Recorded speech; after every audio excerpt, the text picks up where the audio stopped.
Yeah, it was at this point that I figured, uh-oh, he's going to try to DT drop, so I might as well take that out while I can. But as you can see, it's not going too well for the Zerglings. They No, gave this their seems to lives in a be... vain attempt.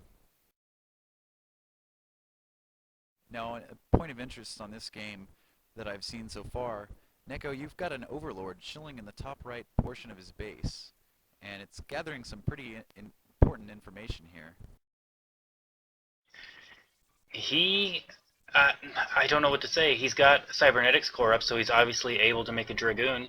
He doesn't have any cannon capabilities, so the only way he could get rid of it was excuse me, was with a Dragoon, which is obviously well within his capabilities. He's got 200 minerals, although he might want to start focusing on rebuilding his drone force. He is dangerously low on drones. That's true, but it I'm looks sorry, like I'm right sorry, now probes. he's committing to an attack at your natural, and the Zealots have killed all the Zerglings, and now the probes are in with an attack which looks pretty all in at this point.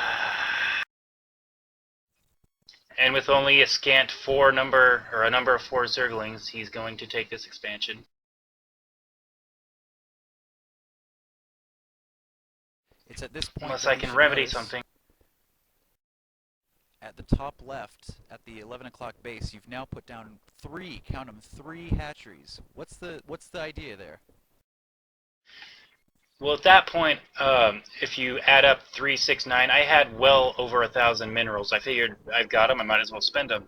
And in that, if I can do that, then obviously I can plop out more drones at a faster rate. So if he does take that expansion, which he did, I would be able to recover from it financially pretty quickly. That makes sense. Looks like he's trying to get an attack in, but he realizes you've got a sunken colony. Did you feel the pressure at this point? Did you think that maybe he had you?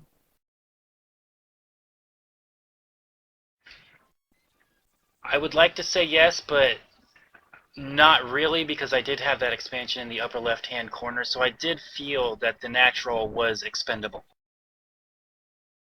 All right, well, it looks like you've got a Spire coming in. Meanwhile, your opponent, the erstwhile SynthStampede, has got nothing in terms of tech going. He's just building a single Dragoon, and he's also supply blocked. He has yet to build a third pylon this entire game, and we're nearly 9.5 minutes in. He's finally dropped out a fifth probe. He's been running on four for at least the past 4 minutes. Yeah, it looked like he had three on gas, and then he pulled a couple to mine some minerals. Meanwhile, he's trying to put some pressure on you here, trying to figure out what the range of that sunken colony is and attack your gas there.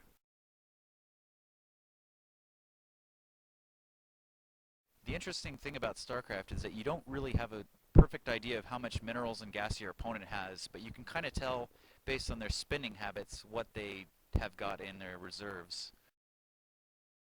I'm That not is, really if you can sure see what they're buying. what it is that he's going for here with the gas attack. He probably assumes that since he took my natural expansion, I couldn't possibly have one anywhere else, and that if he takes this out, that prevents me from pumping out any sort of force of Hydras or Mutas, which he's unaware that I have the Spire up, but could be in the back of his mind. And it looks like if we go up to the top left, you've got about 3 or 4 mutas warping in already.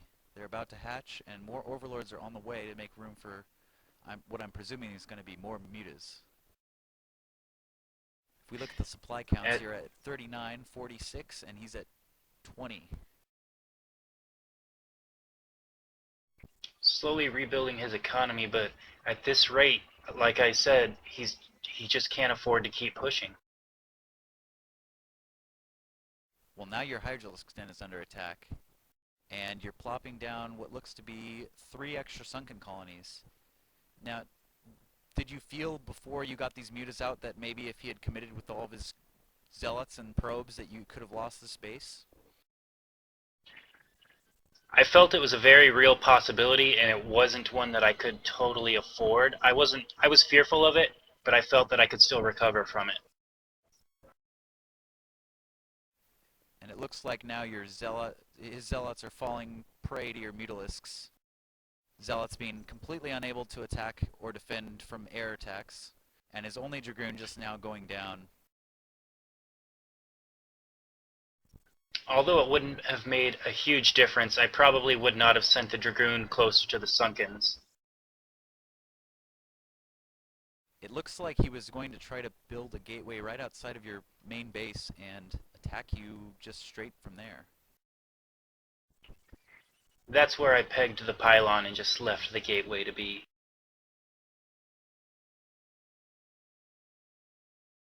Well, it looks like if we look at his gateways, he's making High Templar now and researching Storm, but it's just looking like a little bit too little too late, as you've got at least 9 Mutalisks there, and probably more on the way. Yes, looks like you've got more than 12 Mutalisks about to harass his base, and with 2 Dragoons and no Storms, it's looking like this is going to be the end for SynthStampede.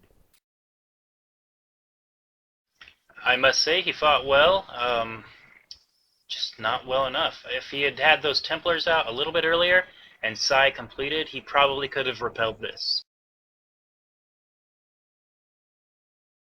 His last line of defense going down, the probes are going down, and now the Nexus is under attack. He's going to have no choice but to GG. One final goon wailing on the Mutalisks. Brings the Templars in, but they retreat immediately. And it looks like he had just one too little too late, and that's GG. A good game indeed.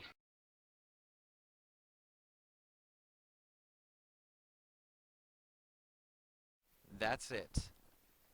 So, what was the result of the other game? Near domination.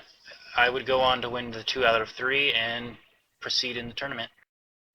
Alright, so you heard it here first. Nekofrog defeats SynthStampede in a 2-0 route, and will be moving on to the round of 8.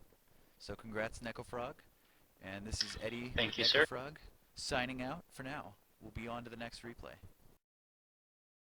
Adieu.